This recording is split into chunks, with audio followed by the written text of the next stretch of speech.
ఏపీలో 5 MLA quota MLC స్థానాల ఎన్నికలకు ఇవాళ నోటిఫికేషన్ విడుదల కానుంది. మొత్తం 5 సీట్లకు మార్చి 20వ తేదీన పోలింగ్ జరగనుంది. మార్చి 10న నామినేషన్ల స్వీకరణకు తుది గడువని ఈసీ తెలిపింది. ఇక 11న నామినేషన్ల పరిశీలన, 13వ తేదీన నామినేషన్ల ఉపసంహరణకు చివరి తేదీగా ఈసీ తెలిపింది.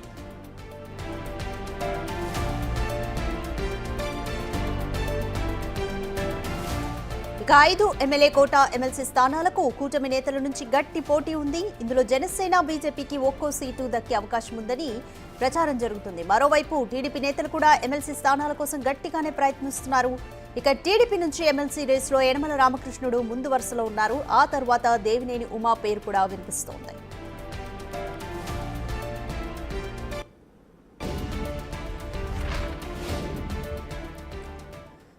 మోర్ డీటెయిల్స్ అందించడానికి మా ప్రతినిధి శివ అందుబాటులో ఉన్నారు. శివ, ఏపీలో 5 ఎమ్మెల్యే కోటా ఎమ్మెల్సీ స్థానాల ఎన్నికలకు ఈరోజు నోటిఫికేషన్ రిలీజ్ కానుంది. అయితే పార్టీల మధ్య పోటీ ఏ విధంగా ఉంది, అలాగే సీట్ల పంపిణీ కూడా ఏ విధంగా ఉండబోతుంది అనుకోవచ్చు? మొత్తం మీద చూసుకుంటే ఆంధ్రప్రదేశ్లో ఎమ్మెల్యే కోట ఎమ్మెల్సీ ఎన్నికల నోటిఫికేషన్ మరి కొద్దిసేపట్లో విడుదల కాబోతుంది. మార్చి 3వ తేదీ నుంచి, అంటే ఈ రోజు నుంచి కూడా ఈ నెల 10వ తేదీ వరకు నామినేషన్లకి గడువు ఉంది. 11వ తేదీన పూర్తి స్థల స్క్రూటినీ ఉంటుంది. 13న విత్డ్రా, అలాగే 28వ తేదీన పోలింగ్ ఉంటుంది. అంటే దాదాపుగా ఆంధ్రప్రదేశ్కి సంబంధించి ఎన్నికలు ఉండే అవకాశం లేదు. ఇనానమస్గా ఎన్నికలు జరిగే అవకాశం లేదు. ఎందుకంటే వైఎస్ఆర్సీపీకి ఇక్కడ ఆశించిన స్థాయిలో, అంటే ఏదైతే ఒక ఎమ్మెల్యేకి సంబంధించి ఎమ్మెల్సీ ఎన్నిక ఉంటే 22.75, అంటే 23 మంది ఎమ్మెల్యేల మద్దతు కావాలి. కానీ వైఎస్ఆర్సీపీకి 11 మందే ఉన్నారు కాబట్టి సో ఎమ్మెల్సీ ఎన్నికల్లో వైఎస్ఆర్సీపీ పోటీ చేయట్లేదు.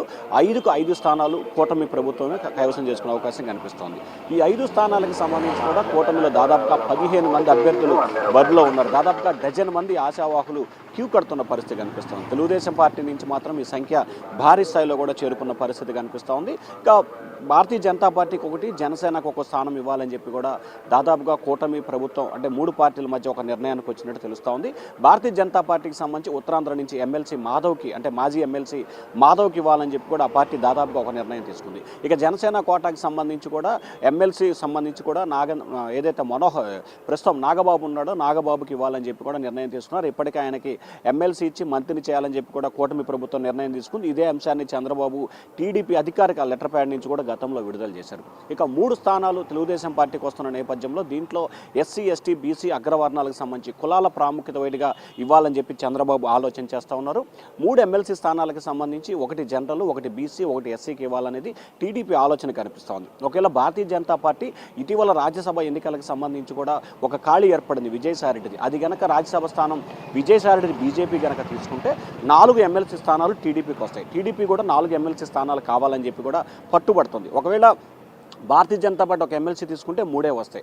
దాదాపుగా తెలుగుదేశం పార్టీ కూడా 3 స్థానాలకే నిర్ణయం తీసుకుంది. దీంట్లో ప్రధానంగా ఎస్సీకి సంబంధించి కూడా గత కొంతకాలంగా తెలుగుదేశం పార్టీ క్రియాశీలంగా వ్యవహరిస్తూ దాదాపుగా తెలుగుదేశం పార్టీలో ఏ సమస్య ఉన్నా నేనున్నా అంటూ కూడా వర్ల రామయ్య ఉన్నారు. ఆ తర్వాత ఎస్సీ సామాజిక వర్గానికి సంబంధించి కూడా జవహర్ ఉన్నారు. ఆయన గత ఎన్నికల్లో టికెట్ని త్యాగం చేశారు. ఎందుకంటే ఆయన గతంలో కొవ్వూరు, ఆ తర్వాత తిరువూరు నుంచి పోటీ చేసి కూడా ఆయనకు మొన్నటి ఎన్నికల్లో టికెట్ ఇవ్వలేదు. నామినేటెడ్ పోస్టుల జాబితాలో కూడా ఆయనకి ఏమీ ఇవ్వలేదు. కాబట్టి జవహర్ అలాగే వర్ల రామయ్య వీరిద్దరిలో కూడా ఒక పేరును ఖరారు చేసే అంశాన్ని కూడా టీడీపీ అధిష్టానం పరిశీలిస్తుంది. అయితే జవహర్ వర్ల రామయ్యతో పోల్చుకుంటే జవహర్కే కొంత ఎక్కువగా అవకాశం, ఎందుకంటే వర్ల రామయ్య కుమారుడు మొన్న పామూరు అభ్యర్థిగా ఎన్నికల్లో పోటీ చేసి గెలుపొందారు.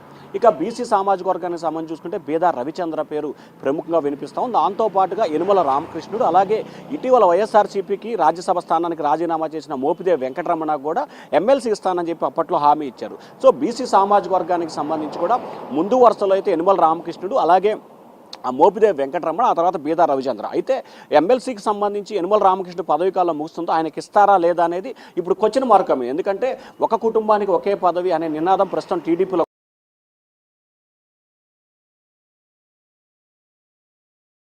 ఇప్పుడు ఉన్నారు. ఆయన వియ్యంకుడు ఎమ్మెల్యేగా ఉన్నారు. సో ఆయన కుటుంబానికి సంబంధించి ఇప్పటికే 2 ఎమ్మెల్యేలు, ఒక ఎంపీగా ఉన్న నేపథ్యంలో ఆయనకి ఇచ్చే అవకాశాలు చాలా తక్కువగా ఉన్నాయి. ఇక బీసీ సామాజిక వర్గాన్ని చూసుకుంటే బీదా రవిచంద్ర, దాదాపుగా ఇతని పేరు ఎక్కువగా తెర మీదకి వస్తుంది. అతను కానీ లేకపోతే ఎమ్మెల్సీ రేసు సంబంధించి మోపిదేవి వెంకటరమణ వీళ్ళిద్దరిలో ఒకరికి ఇచ్చే అవకాశం కనిపిస్తోంది. ఇక ఓసీకి సంబంధించి కూడా చాలా పేర్లు తెర మీదకి వస్తున్నా కానీ అధిష్టానం మాత్రం 2 పేర్లనే పరిశీలన చేస్తుంది. ఒకటి వంగవీటి రాధా, 2 పిఠాపురం వర్మ. వీరిద్దరిలో ఒకరికి ఇచ్చే అవకాశాలు కనిపిస్తున్నాయి. అయితే పిఠాపురం వర్మకి సంబంధించి పవన్ కళ్యాణ్ కోసం సీటు త్యాగం చేశాడు కాబట్టి ఆయనకి ఇవ్వాలని ఒక ప్రపోజల్. అలాగే వంగవీటి రాధా విషయంలో 2019లో వైఎస్ఆర్సీపీ వదిలిపెట్టి టీడీపీలో చేరారు.